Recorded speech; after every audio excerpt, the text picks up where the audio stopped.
Milk powder barfi செய்ய ஒரு கடாயில் 2 டீஸ்பூன் நெய் எடுத்திருக்கேன். அதில் 1 கப் பால் சேர்த்து 200 கிராம் மில்க் பவுடர் சேர்த்து ஒரு 10 மினிட்ஸ் மீடியம் ஃப்ளேமில் நல்லா குக் பண்ணி எடுத்துக்கலாம்.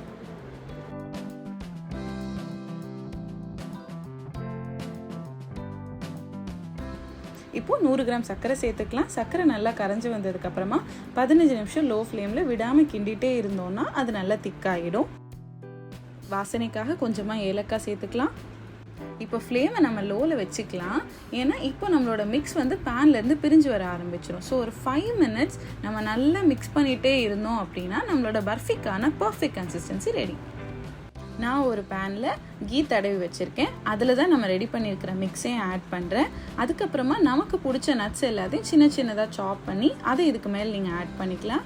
ஆட் பண்ணதுக்கப்புறமா இந்த மாதிரி நல்லா அழுத்தமாக ப்ரெஸ் பண்ணி விடுங்க. அப்போ தான் நடுவில் எதுவும் ஏர் பபிள்ஸ்லாம் இருந்துச்சுன்னா அது போயிடும்.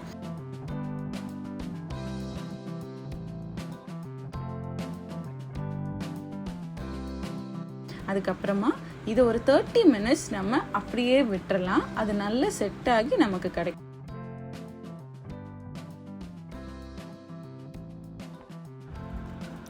மினிட்ஸ்க்கு அப்புறமா நமக்கு பிடிச்ச ஷேப்பில் ஸ்கொயர் ஷேப்போ டயகனல் ஷேப்போ எந்த ஷேப் வேணாலும் நம்ம பீஸ் போட்டுக்கலாம்.